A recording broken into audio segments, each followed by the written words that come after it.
Assalamu alaikum wa rahmatullahi wa barakatuh. Bienvenue dans l'univers d'Allah, là où chaque mot du Coran devient un écho pour ton âme. Si tu ressens parfois une fatigue invisible, un poids intérieur que rien n'allège, alors tu es au bon endroit. Abonne-toi à cette chaîne pour voyager au cœur de la lumière divine. Aujourd'hui, nous allons plonger dans Surat Ar-Rahman. Cette vague céleste de douceur et de puissance, révélée non seulement pour enseigner, mais pour guérir. Prépare ton cœur, ouvre ton âme, et écoute, comme si Allah te parlait, à toi seul. Ar-Rahman, le nom qui apaise. Le chaos. Il y a des mots qui traversent l'âme sans faire de bruit. Et puis, il y a des noms qui s'y déposent comme une pluie douce sur une terre oubliée. Ar-Rahman. Ce nom n'a pas besoin d'explication. Il s'installe, il enveloppe, il guérit. Avant même d'évoquer le halal et le haram, avant de parler de l'interdit ou du permis, Allah ouvre cette sourate avec une identité Ar-Rahman, non pas Al-Jabbar, ni Al-Kahar, mais Ar-Rahman, celui dont la miséricorde déborde, même sur ceux qui ne la méritent pas. Ar-Rahman, Allem al-Qur'an, le tout miséricordieux, il a enseigné le Coran. Surat Ar-Rahman, versets 1-2. Pourquoi lier immédiatement sa rahma à l'enseignement du Coran? Parce que ce livre n'est pas une simple lecture, c'est une miséricorde en lettres. Chaque verset est une main tendue, chaque sourate est un refuge. Le Coran n'est pas un rappel pour te condamner, mais une preuve qu'il te veut encore. Ferme les yeux un instant, et imagine que ton cœur soit un désert. Un sol craquelé par les douleurs du passé, un lieu sec, sans espoir, sans lumière. Et soudain, la pluie, pas n'importe laquelle, une pluie d'Ar-Rahman, elle tombe sans bruit. Elle ne juge pas ta sécheresse, elle ne demande pas « Pourquoi es-tu devenu ainsi ?» Elle tombe, elle nourrit, elle revit ce qui semblait mort. Il y a des gens qui ne prient plus, mais à qui Allah continue de donner. Il y a des âmes perdues qui trouvent encore des instants de paix. C'est Ar-Rahman. C'est son style. Donner même quand tu n'oses plus demander. Et toi, quand as-tu ressenti pour la dernière fois cette miséricorde venue de nulle part? Ce jour où, sans explication, ton cœur s'est apaisé. Ce moment où, alors que tout allait mal, tu as soudainement souri. Ce regard croisé, cette main tendue, ce message inattendu, ce silence paisible. Et si c'était lui? Et si Ar-Rahman venait juste te rappeler qu'il est là, même quand tu l'as oublié? 2. Un dialogue répété. Lequel des bienfaits de votre Seigneur nierez-vous? Fabi'ayi ala et rabbikuma tukazziban. Et encore, et encore, et encore. 31 fois. 31 vagues d'un rappel divin. 31 une invitation à ouvrir les yeux, et surtout le cœur. Ce verset, ce n'est pas une simple question. C'est un dialogue sacré, un rythme céleste, un souffle entre Allah et sa création. Lequel des bienfaits de votre Seigneur nierez-vous?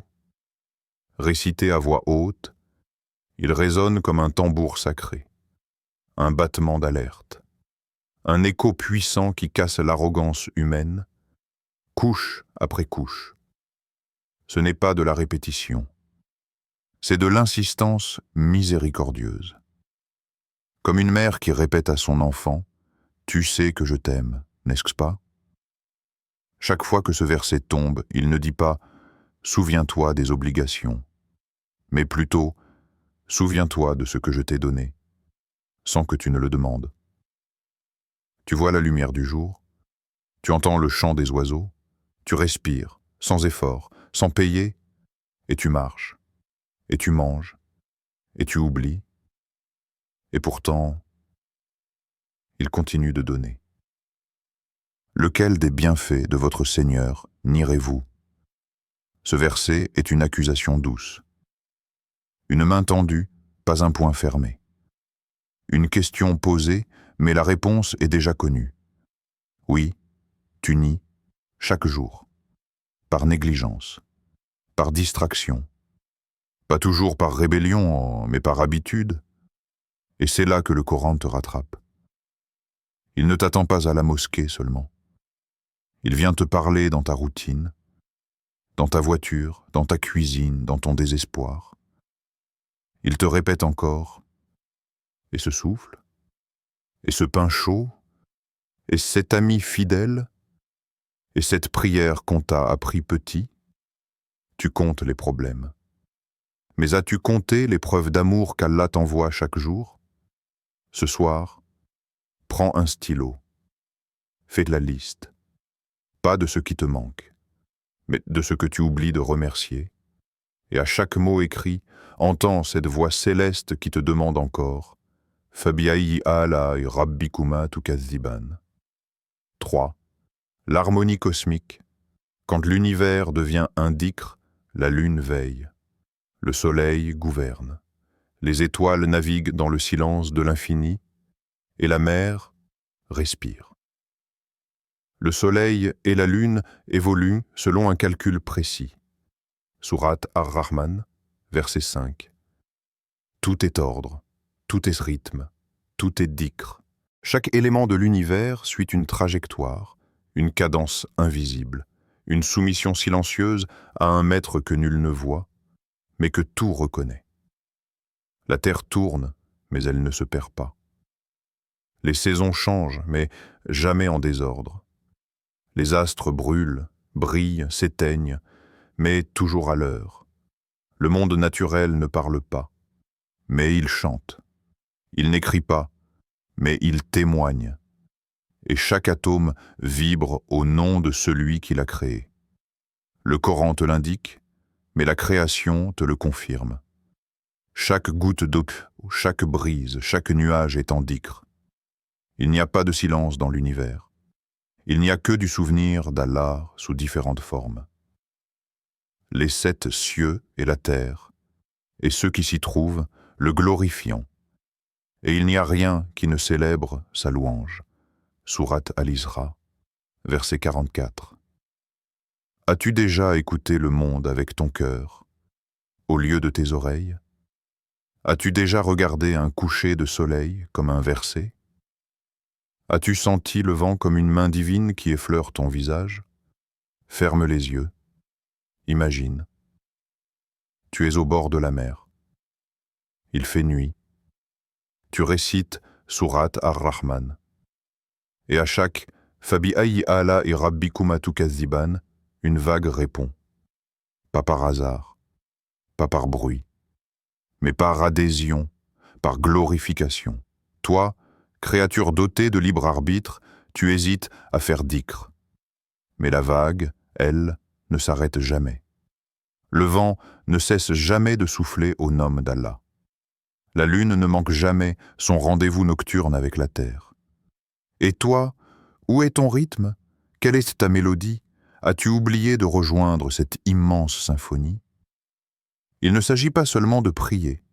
Il s'agit de revenir au souffle originel, celui qui disait « Subhanallah », bien avant que tu ne prononces ton premier mot. Parce que le monde entier se souvient, et il t'invite humblement à te souvenir avec lui. 4. L'homme ingrat. Quand le cœur oublie ses origines, tu cours, tu t'agites, tu cherches, tu veux réussir, tu veux gagner, tu veux être quelqu'un, mais as-tu seulement pris 1 seconde pour te rappeler d'où tu viens? Il a créé l'homme d'argile comme celle des potiers.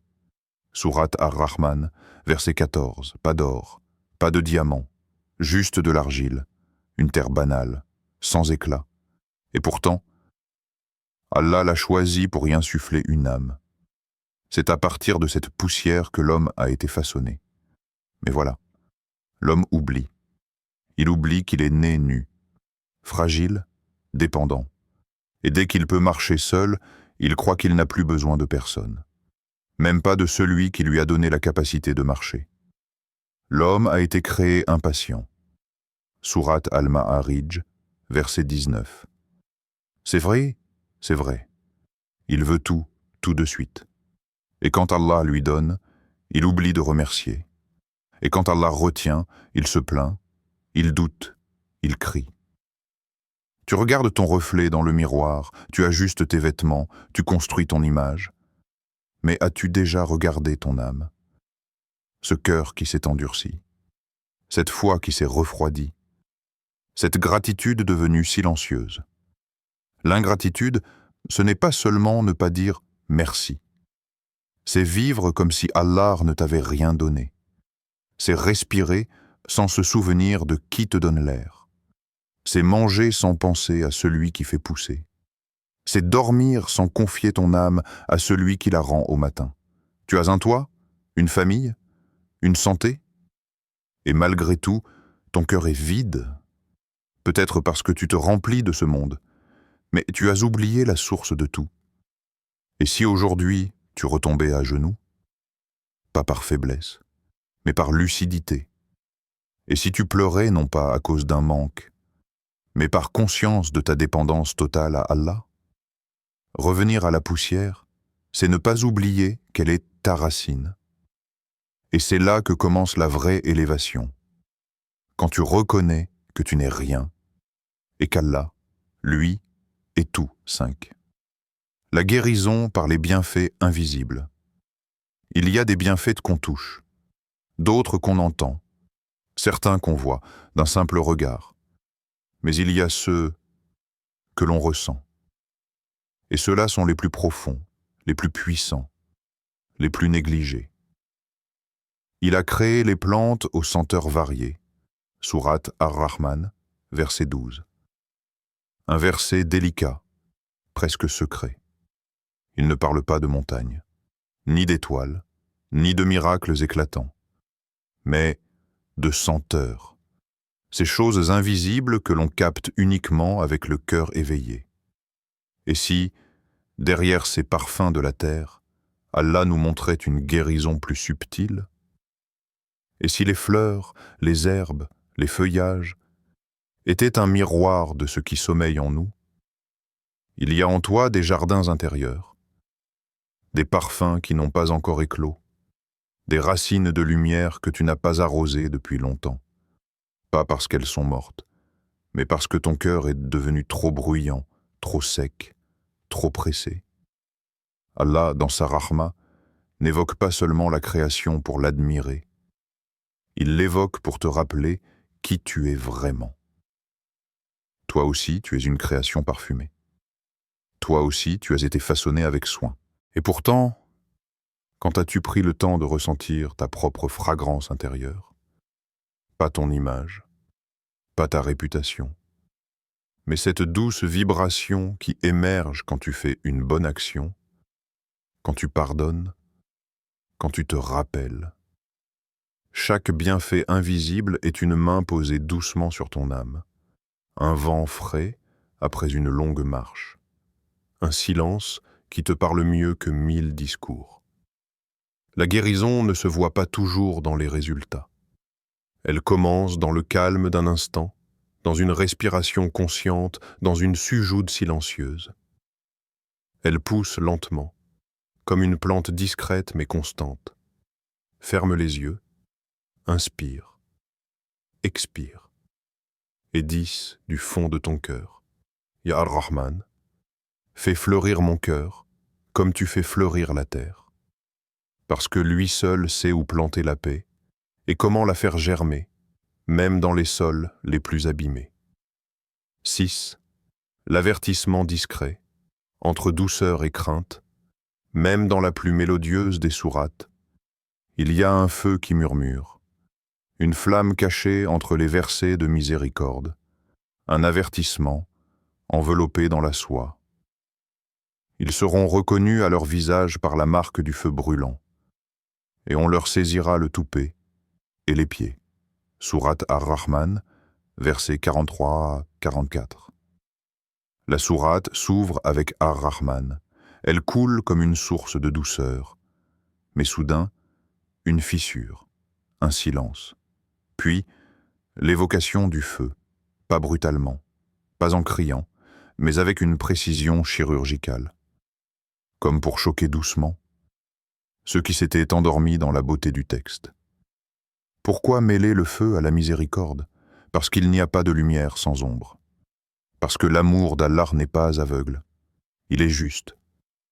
Et sa justice commence par un rappel ferme, même dans les sourates les plus tendres. La répétition du verset « Fabi ayi ala rabbikumatu kaziban » ne disparaît pas ici. Elle reste. Mais cette fois, elle pèse. Elle n'est plus une caresse. Elle devient une question brûlante. Et toi, combien de rappels as-tu ignorés? Combien de signes as-tu effacés d'un revers d'indifférence? Combien de fois Allah t'a-t-il envoyé un message, à travers une épreuve, un verset, un regard? Mais tu as choisi de dormir encore un peu. L'enfer, ici, n'est pas une menace, c'est une alarme spirituelle, un signal discret que le cœur attentif entend. Il dit « Réveille-toi, ne laisse pas la beauté des versets t'endormir. Leur beauté est un miroir. Mais elle peut aussi être une brûlure si tu refuses de voir. Et si cette sourate que tu écoutes pour t'apaiser était en réalité un test de lucidité, un voile fin entre deux réalités, celle de ta tranquillité extérieure et celle de ton véritable état intérieur. Écoute bien. Ce feu dont parle Ar-Rahman ne te crie pas dessus. Il ne t'agresse pas. Il t'appelle. Calmement. Sagement. Gravement. Parce qu'Allah veut que tu reviennes par choix, pas par panique. Et la vraie panique, ce n'est pas d'entendre parler de l'enfer. C'est de vivre sans y penser. 7. Le paradis décrit.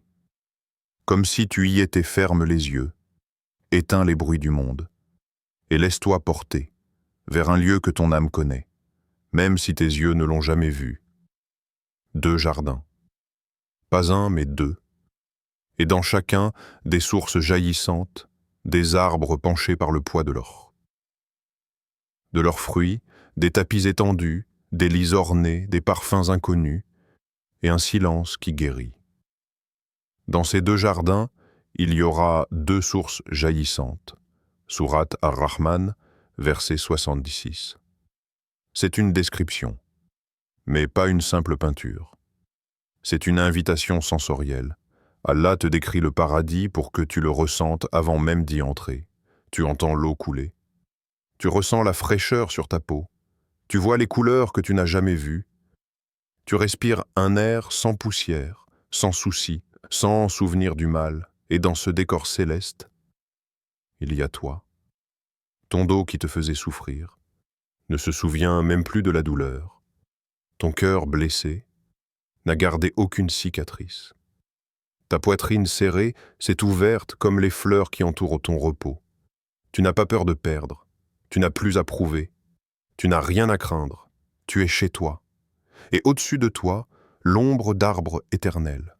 Et autour de toi, des rires sincères. Et au-dedans de toi, une paix que tu ne pensais même pas possible. Ce n'est pas un rêve, c'est une promesse, une vérité plus réelle que ce monde que tu touches. Et Allah ne te dit pas seulement « je te le donnerai ». Il te dit « regarde-le déjà, sens-le, tiens bon, il t'attend ». Imagine-toi, épuisé par ce bas monde, t'allongeant doucement dans ce jardin. Tu ne bouges plus. Tu n'as plus besoin de bouger. Et pour la première fois, tu n'as plus mal. Ce n'est pas la fin, c'est le début.